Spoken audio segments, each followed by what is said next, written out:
So for a lot of the offseason so far, I've been going over a lot of players that you need to be targeting in certain rounds and the ones that you need to be avoiding in certain rounds. This guy I'm talking about today, it's a very controversial topic right now because I, like many others, love this player so much. Bijan Robinson is such a fantastic player, man. Everybody knows that this rookie phenom is coming into this situation in Atlanta not to be in a committee backfield. He is coming in to be the running back one. He will handle all of the carries on a team that was the #1 football team in the NFL in carries in all of 2022. So there's no doubt in my mind that he will lead this team in carries and he will get plenty of pass catching upside because he's a great pass catching back. Bijan Robinson is one of the most perfect prospects, and he is going to have so many great seasons ahead of him in fantasy football. His talent, his situation, none of those are my problem here, and this is not why we're getting it so wrong. We're not getting it wrong with Bijan because of his talent. Everybody knows he's talented. I agree. I love the talent Bijan Robinson is, but here's the thing. This is my problem. We need to understand that when we're talking about Bijan Robinson, we have to put him in the context that we are getting wrong. The problem is that we're getting wrong is that when you are looking at an underdog format, an underdog best ball style, it's pivotal to understand that the underdog format in best ball is a lot different. And the drafts conduct a lot differently in best ball leagues compared to traditional ESPN or Yahoo full PPR 12-team redraft leagues, right? They're just very, very different, right? So to understand the underdog format, we're looking at a 1 quarterback, 2 running back, 3 wide receiver, 1 tight end, 1 flex, 12-team format, man. So this is what we've got. We've got 3 wide receivers who will definitely be giving you starting points for you every single week. And the chances that you have another wide receiver, 4 wide receivers total, is very high because in some situations you will have a better 4th wide receiver than you will a 3rd running back. So as I was just saying, in contrast to a traditional Yahoo or ESPN 12-team full PPR redraft league, these best ball drafts, the wide receivers go so fast and they go so early. So you need to get in on these wide receivers very, very early. So when we're looking at Bijan Robinson right now, he is the running back 3 right now on Underdog. I don't have a problem with that. I actually have him as my running back 2 in half PPR this year. I love him, like I said. The problem is his ADP, he has an ADP of 10.4. He is currently sitting at 11th overall in Underdog drafts right now. This is why it's such a big problem, and I don't want you guys, my viewers, to be looking at this as a great value for Bijan Robinson. It is the exact opposite. I don't want us to make this mistake as a community watching this video right now, because here's the problem. When we look at the first 2 rounds in Underdog drafts, here's what we're seeing with wide receivers. There are 14 wide receivers in the top 23 of Underdog ADP. So that means top 14 wide receivers are going in the first 23 picks in Underdog average draft position. So what does that tell you? It tells you that wide receivers go off the board, like I said, so early and so often that it's so pivotal that you get yourself one of these high-end top flight wide receivers so very early, because if you don't, they're gone. Because now let's look at what happens by round 4 or 5. You're looking at a wide receiver 21, Jerry Jeudy, wide receiver 22, DeAndre Hopkins, wide receiver 24, Terry McLaurin, wide receiver 25, Mike Williams. Now, to be clear, those guys have plenty of upside. I like all of those guys, really. I think they all have plenty of upside to be a top 15 wide receiver in fantasy football this year. But the problem is there is a massive teardrop once you are looking at T. Higgins at wide receiver 14 and DK Metcalf at wide receiver 15.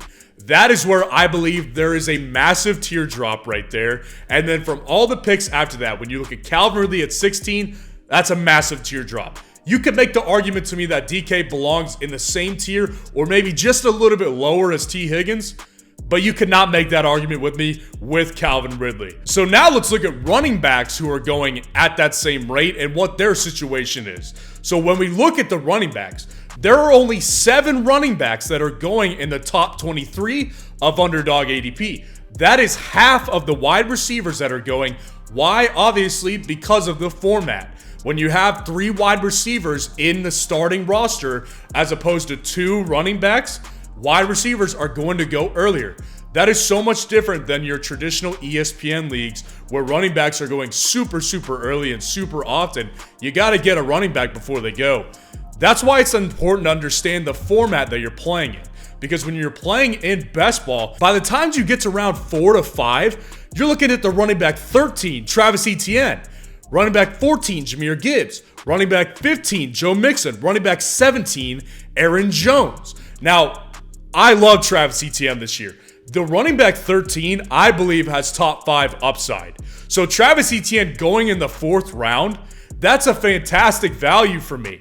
I would rather pick 2 wide receivers, maybe a quarterback in round 3, or maybe just 3 wide receivers in the first 3 rounds and get myself a Travis Etienne as my running back 1. Because he has top 5 upside, and upside is what you want to shoot for in these best ball leagues. And when you look at things last year in 2022, from a points per game perspective at the running back position, once you get down to around the running back 10, there's really not much of a drop-off in points per game for the next couple of guys. So at that range, you're not going to see much of a drop-off even if they don't have top 5 upside.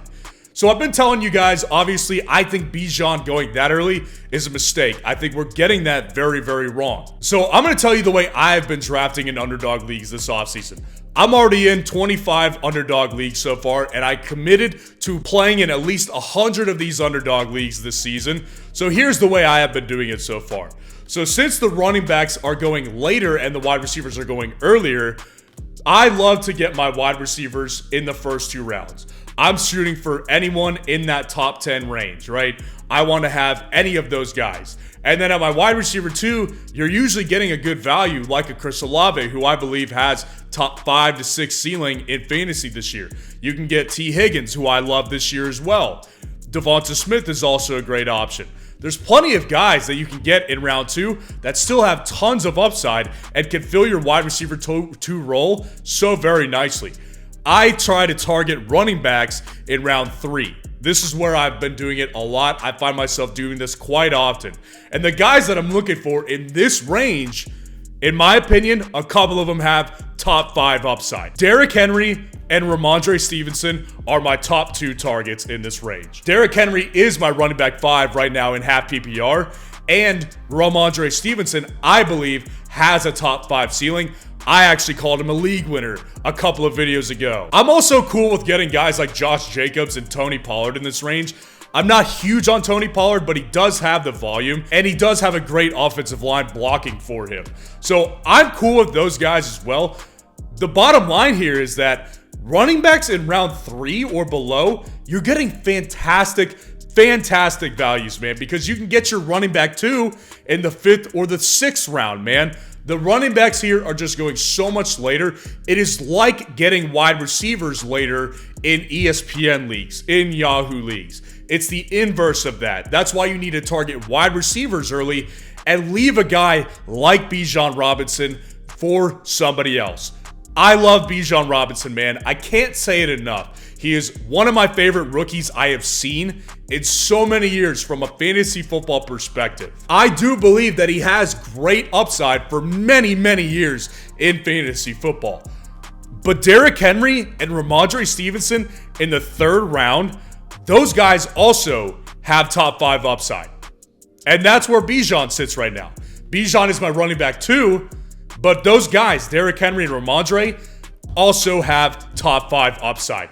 And what the difference is, the main difference of this, is the price of those guys allows you to get 2 top wide receivers in a 3 wide receiver format while still allowing you to get a running back with a top 5 ceiling. I am not anti-draft running backs, right? I understand the value of running backs, but it is important that we do keep in mind the format here of best ball.